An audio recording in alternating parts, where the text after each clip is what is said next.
Thank you, David, and thank you everyone for inviting me here. This is a huge privilege, not because I'm the chief guest. I think it's a privilege mainly because I'm one of the parents who've had the opportunity, and I'll take this opportunity on behalf of all of you to put my hands together and thank Dhirubhai Ambani International School for doing what they're doing to our children.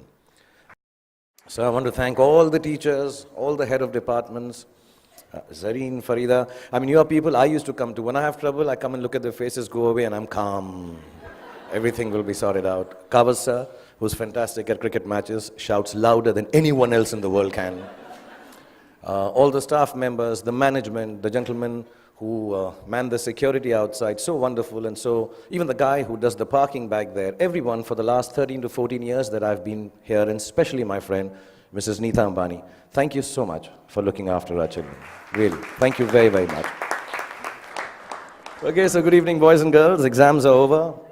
If I may say so, damn school is over, which seemed an impossibility just a few years back. That horrible math or physics or whoever your least favorite teacher is, you will never have to see again. That PE coach who was always out to get you is done and dusted. I know everybody's looking there. You want to party now, relax, hang out with the beautiful friends you've made in the last 13 years, 14 or some less. The last thing you really want to do is sit here and listen to someone give you advice on life lessons and what the future holds for you. And to top it, my qualification to be doing this is zilch, nada. Not at all, nothing. Really, apart from the fact that Neeta and I are friends, and thus I have some benefits. My reason to be here is the same as that of your elder brother or your sister being allowed to do things that you're not allowed to do at home. I'm like them, older, that's all. So if you think that I have had a successful career, as I was getting very embarrassed when David was recounting, because also it's been so many years since I've gotten an award now, yeah. This is like got to work harder. So also if you think I've had a successful career, a great past performance and my experiences of it are no assurance that it'll work in the future for you or work for you at all. And anyway, none of what I say today you will remember as soon as you're out of here.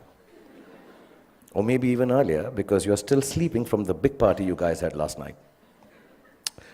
What I say may make sense to your mom or dad, who will remember it some years down the line, and they will also remember it for all the inappropriate things that I'm going to say tonight. But you are here, and so am I, so I promise to keep this extremely crisp and sharp. 20 minutes, tops. But be rest assured, I understand if some of you walk out in the middle of my speech for bladder control reasons. Feel free to do that. Feel free, because that's what essentially my talk is about. Feeling free, the freedom to be yourself, to listen to your inner voice and never let anyone tell you who you are or who you ought to be, including me. These are the only years of your life in which you will be allowed to make regret-free mistakes.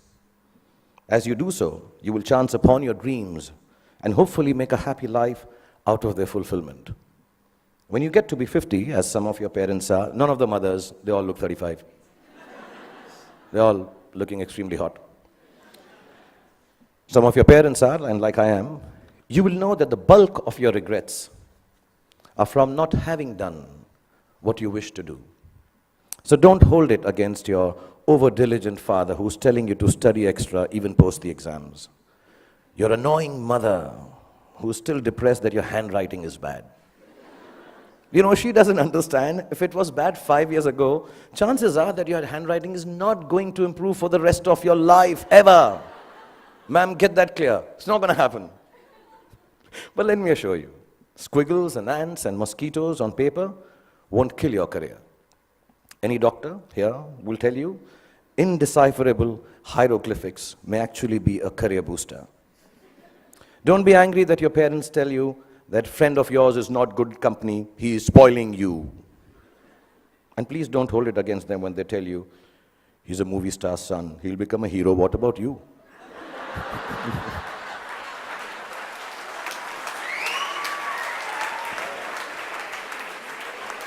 I mean, let me assure you, movie stars, sons and daughters also have to work. Basically, just don't grudge the old man and the old bag, ever. All us parents try to do is to make you happy with your choices by annoying you with hours that are actually your choices anyway. But you just don't know it yet. Your hormone levels are too high for you to understand this confusing logic. All you want to be is yourselves, and you're quite sure you know what that is. And I'm here tonight on your side only to confirm your conviction as you set forth into the big bad world from the loving shelter of Mrs. Neeta Ambani and all these wonderful and beautiful and warm teachers and faculty who have nurtured you to embark on your own journey through life. I was talking about parents because I think tonight is about parents. So I'm going to tell you something about my parents. My mother was top class. She was really cool. She loved me unconditionally, was beautiful, like all mothers are, and believed I will be the most famous man in the world, and I could do no wrong. In Delhi, they say, "Hamara bachcha na is like the apple of my eye." Some Punjabi ladies make it bigger, like the pineapple of my eye. So I was the pineapple of my mother's eye. And my father was a gentleman. He was very educated, masters in law, extremely intelligent, knew 7 languages, had traveled the world, knew his politics, fought for the freedom of our country, India, and excelled at sports like hockey, swimming, and polo. He could cook and recite poems and knew the capital of every country in the world. My father was also very, very poor. He was unemployed and struggling to make ends meet for 15 years of my life that I had the privilege of knowing him. From when I was 10 to when I was 15, not being able to afford fancy gifts for me, he would wrap up something old that belonged to him in newspapers and declare it as a birthday gift when my birthday came along. This, in the next 11 and a half minutes left that I have, is the story of the 5 gifts my father gave me and how they helped me become what I am today. When I was 10, my father gave me an old chess set. Chess is a reflection of life, they say, and as cliched as it sounds, it's probably true. The first thing it teaches you is that every move has a consequence, whether you perceive that it does or does not. Nothing you do, not a single moment, is empty of living. So think of things through, not always, but often enough, so your life does not feel as black and white and as uniform as the squares on a chessboard. Sometimes, in order to move forward, you might need to take a few steps back. And there's no loss in doing something that hurts in the short run, but proves worthwhile in time. Sometimes, the queen might seem sexier. They always do. But if she gets taken by your adversary straight after you save her, then you might be better off saving your castle or the bald bishop instead. So don't always choose that which seems more desirable if something tells you it's going to get you into a whole lot of trouble. What I mean is also about tonight, drive home while your wits are about you instead of staying and getting stoned senseless after the party here. You can't get anywhere in chess if you don't look out for the little ones around you, the small pawns. Life is like that too. If you forget the smallest of your people or become foolish enough to imagine that the little graces you are given are of no value, you end up nowhere. When you look around you, learn to notice all the tiny little things that make your existence privileged and special. Just the fact that you are here, in this very moment, at this fantastic school, in the company of such adoring parents, is the product of immense love, hard work, and sacrifice on the part of many people present here. Taking your blessings for granted is the most ungracious stupidity, both in chess and in life. Then there's what they call, I don't know how to pronounce it, but sounds very cool, the Zugzwang. The Zugzwang, yeah. It's a really cool word. It sounds like a Chinese aphrodisiac. Zugzwang. But it actually is German for, okay, I'll tone this down. Oh, fish, I got to get out of here. Anyway, for those of you who've never played the game, it's when you get so stuck that whichever move you make is a bad move. It'll happen to each and every one of you at some point in your lives for sure. A moment will come when it will look like there isn't anything going right and nothing you can do to prevent disaster. Ask me, I just finished Dilwale, followed it up with Fan. So, when you are in Zugzwang, kids, don't panic. Whenever there is trouble and you know there is no way out of disaster, don't panic. With a little embarrassment, you will survive it. Trust me. All you have to do is make a move. All you have to do is move on a bit. As the Cheshire Cat in Alice in Wonderland said, when Alice came to the fork in the road, if you don't know where you're going, it doesn't matter which road you take. I will add to it. As long as you take one road and don't keep standing in the middle of the fork until a truck runs you over. Often in Zugzwang, your enemy wins that particular move, but mostly you end up winning the game. There were no computers when I was a kid, nor were there iPhones for us to Google pornography on, while our parents were busy checking their selfie likes on Instagram. One of the most precious gifts my father gave me was an Italian typewriter. I learned how to use it from him, how to roll paper into the roller and press the lever, I don't know if you guys have seen a typewriter. Google it, yeah. Yeah, the clicking sound of the letters as I pressed them with my fingers, forming words on blank pages, fascinated me. To use a typewriter well, you needed diligence. One wrong letter, and the whole exercise had to be started all over again. We used something called Typex to erase our mistakes in those days. Not to sniff at during math classes.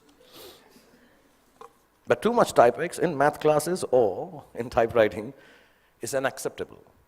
So we had to learn how to move our fingers accurately, to make words out of thoughts with efficiency, and do it over and over again till we got it just right. As an adult, I have come to understand that there is nothing of more value than your capacity for diligence and your ability to work hard. If you can outwork your adversaries and your employees, you can ensure your own success in whatever it is you choose to do. Whatever you're doing, do it once. Then do it one more time, even more carefully. Practice will make everything seem easier. Be diligent. Be thorough. Think of every job you do as the first one. So you have to get it right or you won't be able to impress everyone. And at the same time, do it as your last job, as if you will not get a chance to do it again ever. Don't just outwork yourself. Only parents clapping. In fact, you can outwork yourself. If you can outwork yourself, then pretty much nothing can prevent you from glorying. Then my father gave me a camera. And the most beautiful thing about it was that it did not work. We all have those Leica ones, old ones, which don't work, look really cool.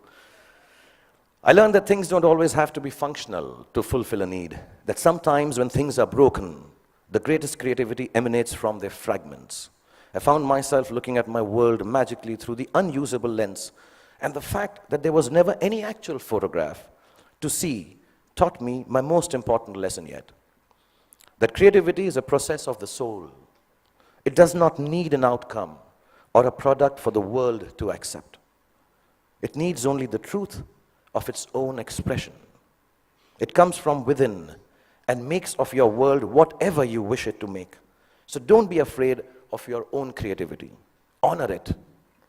It doesn't always have to be seen or approved by those around you. It is an expression of your deepest self, and it belongs as much to you as it does to the universe that nurtures and inspires it. All creativity is not for everyone to like or understand. All art is not up for sale. Some creativity has a bigger role to play. It is to keep you company when you're alone, when you need a friend, when the world doesn't seem to understand you. Your creativity, whatever that may be, I know a friend of mine who makes dolls out of bath bags from aeroplanes. Whatever your creativity is, your creativity will be the only thing that will keep you inspired and satisfied. Honor it to the end, whatever it may be. Mine is poetry. I write rubbish poetry. It's so bad that sometimes I cringe to read it myself. It's crap. But I write it. It is my secret place. It is mine to make me feel free and happy. So you find yours, and if the world loves it, good. If it doesn't, even better, because now you will truly have a friend. So keep your creativity intact. My father was a funny guy. He had the capacity to turn any kind of serious situation in a way that it seemed less stressful, with a bit of humor. Without a sense of humor, the world will always be a dull and dreary place. No darkness or despair should ever be beyond a good and a hearty laugh. I'm going to tell you a few incidents. If you're not bored, I have about 7.5 minutes left. We used to live on the 3rd floor of an apartment building, and as people on 3rd floor tend to do, my friends and I used to throw things down from the balcony. You know, wrappers, tidbits, dog shit wrapped in newspapers, the usual stuff, yeah. One day, the old gentleman on the ground floor, there always is an old senile gentleman on the ground floor. He had had enough of our daily droppings. He charged at us, yelling at the top of his voice, भाई साहब, ऊपर से चीजें नीचे आती हैं, ऊपर से चीजें नीचे आती हैं. And you know, the whole mohalla, the colony emerged to witness the spectacle. My father was there, I was mortified. And he kept screaming, ऊपर से चीजें नीचे आती हैं. And my father calmly looked at him and said, चाचा जी, ऊपर से चीजें नीचे आती हैं, ये न्यूटन ने बहुत सालों पहले बताया था. आप कोई नई बात बताओ, अंदर बैठ के चाय पी के बात करते हैं. And it instantly diffused the situation. The old man smiled. We went into the apartment, worked out how dog shit needs to be disposed of properly. Over a cup of tea, and life was back to normal again. And there was another incident I'm going to relate. I had been eyeing this attractive, dusky girl who lived in our building. As smooth as I have always been with ladies, for some reason it occurred to me that if I blew up her letterbox with a Diwali cracker called Atom Bomb, she'd be very impressed with me. I've always been good with girls like that, yeah. I know things girls like. In this insanely romantic belief of mine, her letterbox soon exploded before her eyes. And I still don't know why the desired effect of running into my arms in slow motion was replaced with a screaming drama in which she flew up the stairs screaming, Amma, come here, Amma, ingeva, Amma, ingeva. She was a Tamilian lady, yeah. I took my chance, and as all macho men should do, I fled the scene. A few hours later, the doorbell rang.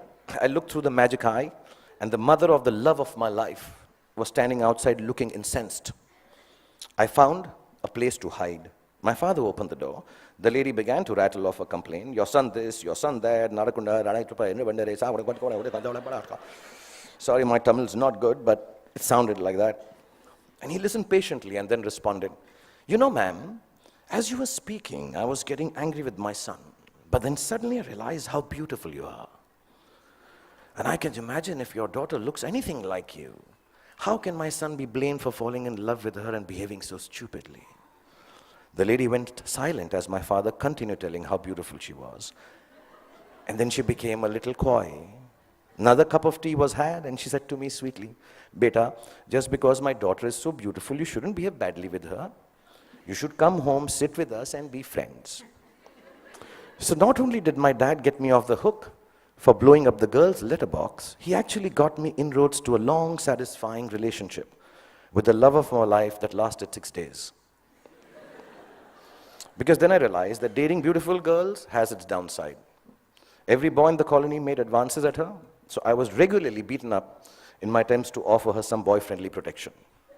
But that's another story. The point being, learn to laugh at yourselves every chance you get. If you can manage not to take yourself too seriously, no matter how big a shot you become, or how lowly, useless, trivial you feel, you will instantly disarm life's power to beat you down. It makes you braver to face ugliness because it changes your perspective.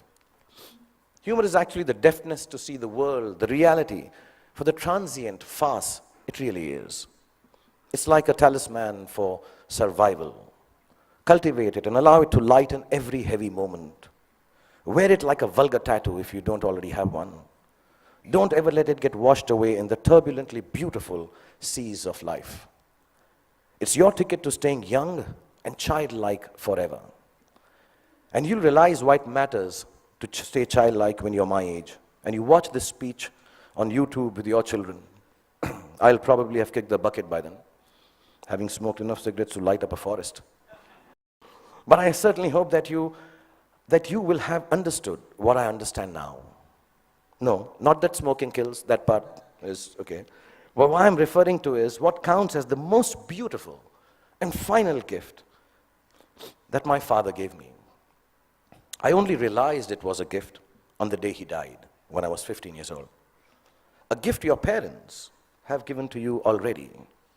Yes, the singularly most exquisite gift you and I have been given is the gift of life itself. There is nothing that marks a man or a woman out from the ordinary more perfectly than grace. Grace is the consciousness that life is bigger than we are, and therefore our gratitude for it must match its vastness. It is the understanding that everyone we encounter, whether they are loving towards us or offensively abrasive, is a human like we are. It is knowing that experiences shapes human beings, and no matter how good we are at something or how successful we may become, we are never better than the other person. If you can live your life with grace towards those around you, you will accomplish more than you could if you became the President of America. That came out wrong, knowing that Donald Trump is so close to becoming the President of America.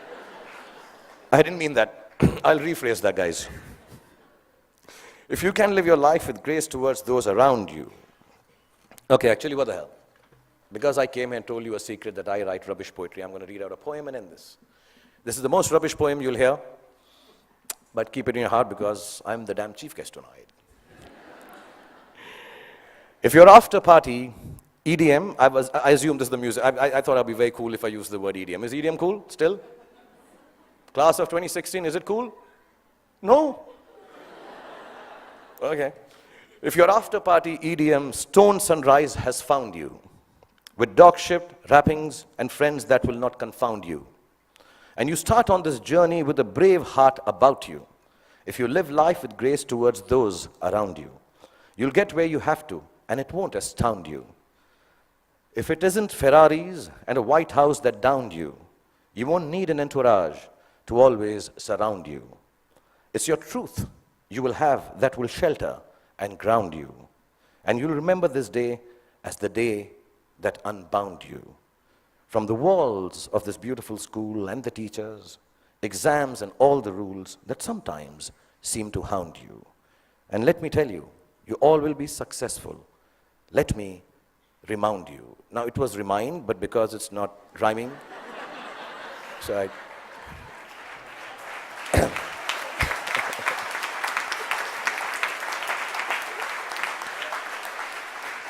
So boys and girls, go forth, be free, have fun, make wrong choices, make mistakes. You will still succeed because the gift of education you have from this wonderful institution called Dhirubhai Ambani International School, the love Nita has given you, and the genes that your parents have provided you with will always look after you. And when you succeed, don't forget to thank your least favorite teacher, because he or she actually cared for you the most. Love you all and be happy. Thank you.